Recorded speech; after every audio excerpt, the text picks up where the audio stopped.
Aujourd'hui, je vais parler du film Imaginary. Le film Imaginary, je l'attendais avec beaucoup d'impatience. Je l'attendais vraiment, vraiment, vraiment. Et je l'ai eu. J'ai été, il y a pas longtemps, acheter des films d'horreur pour pouvoir en avoir plus et nourrir ma collection de films d'horreur. Donc, pour pouvoir nourrir ma collection de films d'horreur, j'ai été en acheter. Et je ne savais absolument pas que Imaginary allait être déjà de sortie, parce que c'est quand même un film d'horreur de 2024 et qui date d'il n'y a pas longtemps. Je l'ai acheté et je l'ai vu hier soir. Je l'ai regardé, il dure 1h44, ce qui est une durée plutôt agréable et plutôt sympathique. C'est une durée ni trop longue ni trop courte, plutôt sympathique et agréable. Euh, L'histoire de Imaginary, c'est l'histoire de Jessica qui revient dans la maison de son enfance avec sa famille et surtout avec sa belle-fille et la sœur de sa belle-fille. Et sa belle-fille, Alice, commence à avoir un comportement étrange lorsqu'elle trouve un ours dans la cave, lorsqu'elle trouve un ours dans la cave qui s'appelle Chauncey. Elle commence à avoir un comportement étrange et se comporte bizarrement, et elle découvre que Chauncey est bien plus qu'un ours en peluche et bien plus qu'un jouet. J'ai trouvé que le film mettait vraiment une plombe à s'installer, et j'ai trouvé que le film mettait une plombe et demie à s'installer. J'ai trouvé qu'on parlait trop du petit ours en peluche.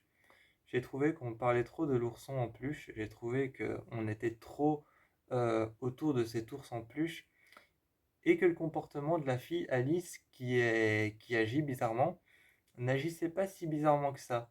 Parce que faire des peintures sur les murs, faire des peintures sur les murs ou alors descendre à la cave et parler toute seule pour être seule avec son ami imaginaire, je trouve ça finalement normal en fait. Je trouve ça finalement normal pour un enfant. C'est pas si bizarre que ça. C'est vrai que vu d'un certain angle, on pourrait trouver ça bizarre qu'un enfant descende à la cave tout seul avec un ours en peluche et commence à lui parler dans la cave. On pourrait trouver ça bizarre. Par contre, je ne peux pas nier que c'est vrai que mettre une planche avec un clou et essayer de frapper sa main dessus pour se blesser, ça je peux pas nier que c'est réagir bizarrement. Mais j'ai trouvé que le comportement de la jeune fille n'était pas si bizarre que ça. J'ai trouvé plus que son comportement était obsessif.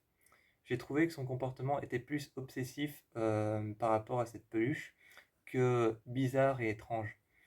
Donc le film met vraiment une plombe et demie à s'installer, mais une fois que ça part, une fois que t'es dans le trip, une fois que t'es dans le trip du film avec cette force maléfique, cette chose maléfique et étrange, parce que d'ailleurs dans le film ils disent même pas si c'est un esprit, un démon ou si ils disent que c'est une entité, ils disent que c'est une entité mais ils disent pas un démon ou un esprit. Mais une fois que t'es dans dans cette paranoïa d'avoir l'entité autour de toi, une fois que tu es dans cette peur d'avoir l'entité autour de toi, et une fois que tu sais que l'entité est là, le film part, mais il est parti. C'est bon, il est parti, tu sais qu'on est dans, dans l'immersion. Tu sais qu'on est dans l'immersion du film parce qu'une fois qu'il est parti avec l'entité, l'entité commence à faire n'importe quoi et commence à foutre le bordel. J'ai particulièrement aimé un moment du film Imaginary. C'est le film où la petite Alice, c'est le film où la petite Alice s'énerve sur son ami imaginaire et, euh, et elle se retrouve par terre dans une cage d'escalier et juste à côté d'une armoire, elle est assise contre une armoire et dans le coin de l'armoire, il y a Chauncey qui est assis contre le mur, qui est mis contre le mur et il y a sa tête qui bouge et elle dit à Chauncey, je suis désolé de m'être énervé sur toi, je suis désolé d'avoir dit que tu n'existais pas, donc elle s'excuse. elle lui donne de plates excuses, elle lui dit: «Je suis désolée de dire que tu existais pas, je suis» voilà, elle s'excuse et t'as l'ours en peluche qui bouge sa tête et qui bouge son bras et qui avance un paquet de crayons et un paquet de feuilles sur lesquelles il est écrit Chauncey avec des dessins. Et ce que j'ai trouvé vraiment très étrange, par contre, ça c'est vrai que ça a joué avec l'étrange, c'est la jeune fille qui imitait la voix de Chauncey. Elle était très bien imitée par l'actrice. Elle était très bien imitée par l'actrice, la jeune fille imitait très bien la voix de Chauncey.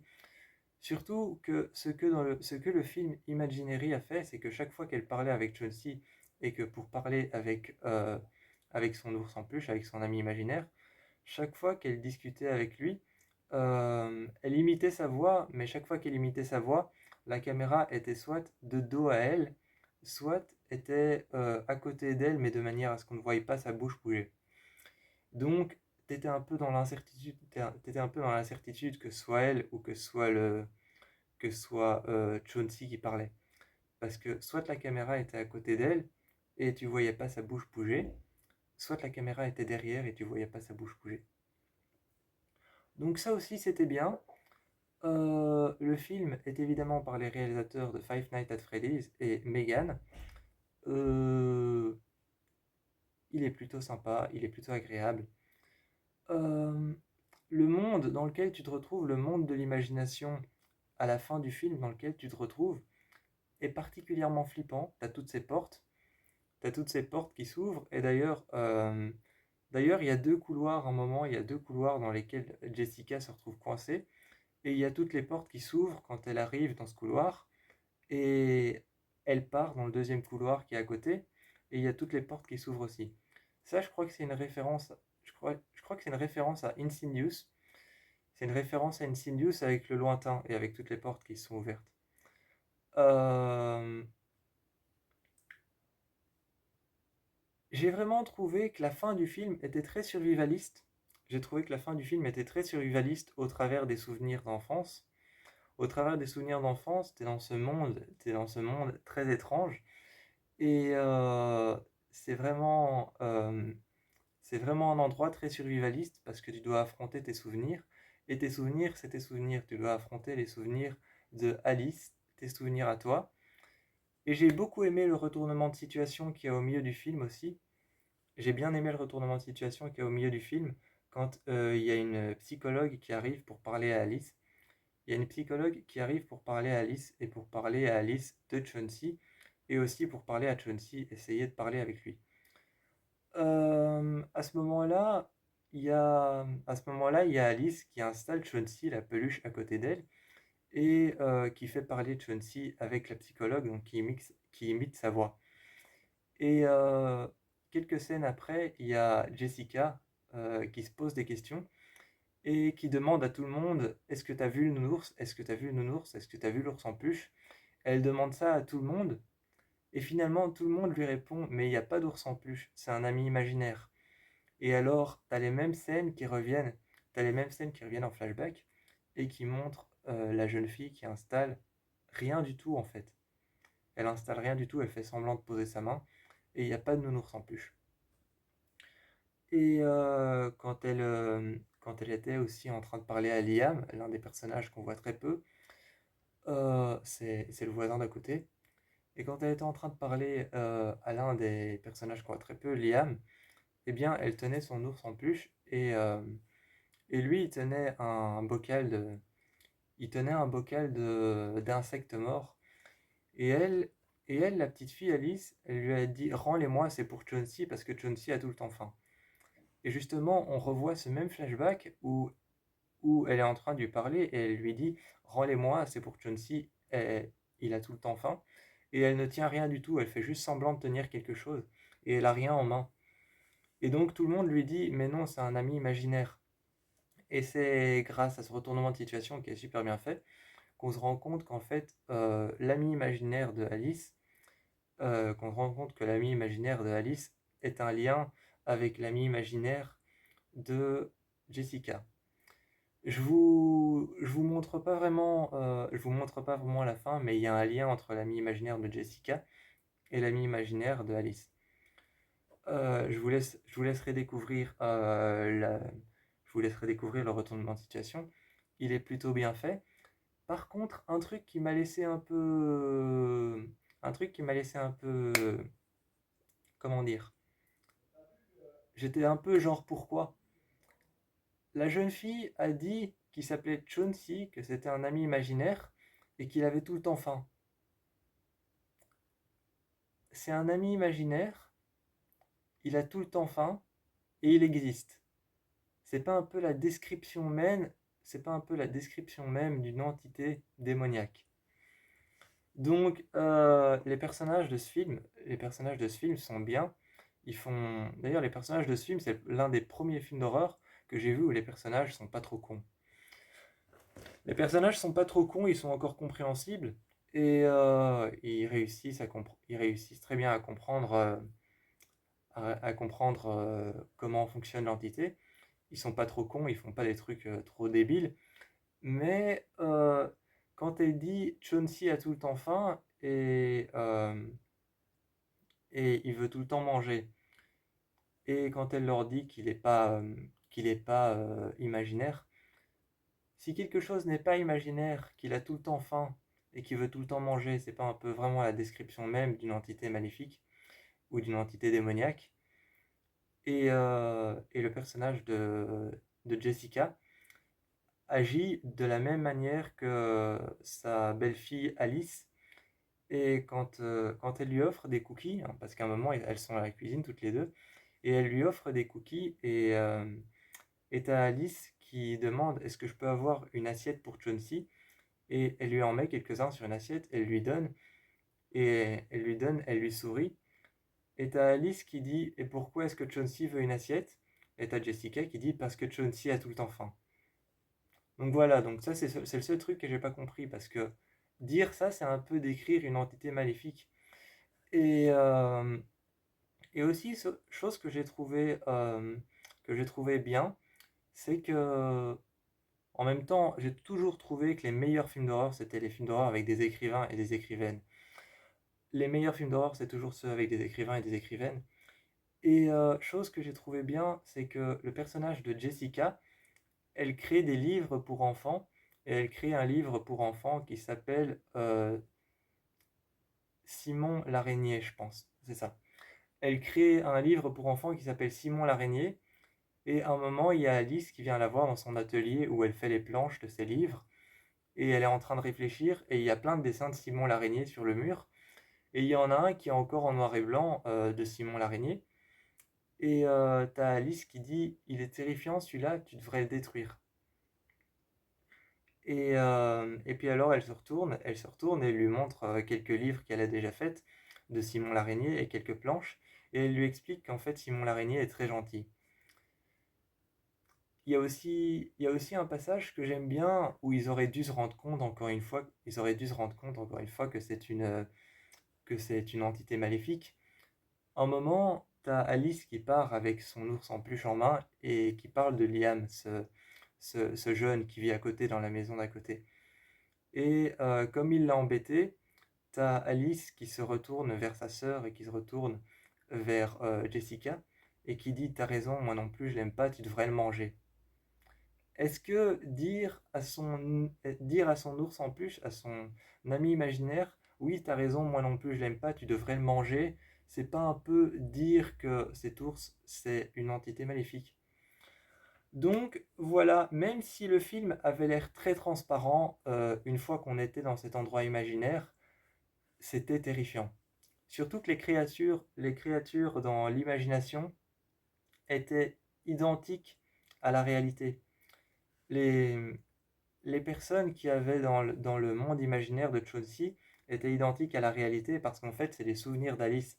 Donc, elle a le souvenir de sa sœur, elle a le souvenir de son père, elle a le souvenir de sa mère, et elle a le souvenir de Jessica, mais identiques à la réalité. Mais ils sont pas vraiment identiques à la réalité. Leurs yeux, c'est comme ces billes noires qu'on met sur les... C'est comme ces petites boules noires, ces petites billes noires qu'on met sur les yeux des oursons. Et justement, au lieu de faire des yeux noirs ou de faire des gros yeux de démon tout rouges ou alors tout noirs avec des pupilles dilatées et les yeux qui sont presque en train de pleurer. Au lieu de faire ça, au lieu de faire ça, des démons avec des yeux noirs, ce qu'ils ont fait, c'est qu'ils ont fait des personnes qui sont identiques à la réalité, les personnes dont Alice se souvient, avec vraiment dans les yeux, comme si leurs yeux avaient été enlevés et qu'à la place on avait mis des billes noires qu'on met sur les nounours pour faire les yeux. Donc je trouvais que ce passage était plutôt terrifiant. Et le passage vers la fin où tu as la sœur de Alice qui est coincée dans une chambre dans le monde imaginaire, tu as cette petite boîte à musique qui fait tourner des formes partout autour d'elle. Et il y a une forme d'ours qui arrive, il y a un grand portrait de Chauncey. Il y a un grand portrait de Chauncey. Au début, moi, dans la bande-annonce, je pensais que c'était une porte, mais c'est un cadre, un énorme cadre sur lequel il y a Chauncey. Et il y a une silhouette d'ours que fait passer la boîte à musique qui se rapproche de plus en plus de ce grand cadre qui est Chauncey. Et la silhouette d'ours apparaît justement et se met sur le cadre bord à bord quand il fait justement quand il fait noir et quand la lumière devient rouge. Quand la lumière de la boîte à musique devient rouge, elle se met sur cette chose et t'as Chauncey qui apparaît en monstre à l'intérieur de la pièce. Ce que j'ai trouvé un peu dommage par contre, c'est que je sais pas si on peut appeler ça un fantôme, mais le fantôme de Alice apparaît bien avant et elle le voit bien avant. Par contre, c'était très bien fait, c'était très bien fait parce que son fantôme apparaît un peu avant et, euh, et elle branche elle branche la boîte à musique et la boîte à musique se met à s'éclairer, mais juste quand elle commence à éclairer, elle disparaît. Donc, mais j'ai trouvé ça quand même un peu dommage de faire apparaître le fantôme imaginaire de Alice dans le monde imaginaire, bien avant que la sœur de Alice ne puisse le voir. Donc, cette scène-là était intéressante, les fantômes étaient intéressants, et moi je vous encourage à aller voir Imaginary à 100%.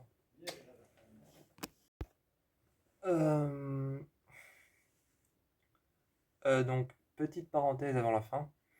Aussi, au début du film, donc je vous encourage vraiment à aller voir le film à 100%. Je vous encourage vraiment à aller voir Imaginary à 100%. Il est génial. Mais au début du film aussi, on est dans un couloir d'hôpital. En tout cas, ça en avait tout l'air. Ça en avait tout l'air, on est dans un couloir d'hôpital. Et il y a le personnage de Jessica qui est poursuivi par un monstre, ou en tout cas qui a l'air d'être poursuivi par un monstre. Et on se rend compte qu'elle est poursuivie elle est poursuivie par une sorte de monstre, une créature, une entité. Elle est poursuivie par cette entité et donc au début on peut penser que c'est Chauncey. Et elle est en fait elle est poursuivie par une araignée. Elle est poursuivie par une araignée et justement en plein milieu du film on apprend que Jessica elle est la créatrice d'un livre. Elle est la créatrice d'un livre pour enfants qui parle de Simon l'araignée. Et au départ du film, elle est poursuivie par cette araignée énorme qui la poursuit jusque dans la chambre de son père, la chambre d'hôpital de son père. Euh, et finalement, elle se retrouve ensuite, je crois qu'elle se retrouve soit dans la chambre d'hôpital de son père, soit elle se retrouve dans la chambre de sa belle-fille Alice. Et elle est juste poursuivie, au début, elle est juste poursuivie par cette énorme araignée qui en fait est un lien avec le livre qu'elle a écrit, Simon l'araignée. Donc voilà, c'est tout ce que j'ai à dire sur le film Imaginary. Je vous encourage vraiment, ça fait la troisième fois que je le dis, mais je me répète, c'est un super bon film. Je vous encourage à aller voir Imaginary. Il est spécial, il met peut-être du temps à s'installer. Il met peut-être du temps à s'installer, il est spécial, il propose quelque chose de novateur. Et, euh, et il est assez bien quand même. Donc je vous fais plein de bisous et je vous encourage à 100% à aller voir. Ah, et avant la fin, Petit message. Je voulais juste partager un petit message avant la fin. Enfin, même si c'est la fin de la vidéo. Ce message, c'est vraiment, vraiment merci Jason Blum et merci Jeff Wadlow, qui sont les deux plus grands réalisateurs et producteurs de films d'horreur. Donc Jeff Wadlow et Jason Blum, putain, mais merci. Putain, merci, franchement. Parce que Imaginary, Imaginary est un film qui se termine dans les flammes, il se termine dans le feu, et je l'ai déjà dit sur beaucoup de films, j'ai une fascination, c'est même pas une fascination, c'est une obsession en fait. En fait, je le sais, je suis obsédé par je suis obsédé par les films d'horreur qui se terminent dans les flammes, j'adore ça. J'adore ça, quand les films d'horreur se terminent dans les flammes, dans le feu, quand ils finissent par incendier l'endroit où tout s'est passé. J'adore ça, je suis obsédé par ça. Et c'était aussi super flagrant de deviner que ça avait été fait par Five Nights at Freddy's, parce que quand il se transforme en énorme nounours, c'était très flagrant. Donc voilà, merci Jeff Wadlow et merci Jason Blum.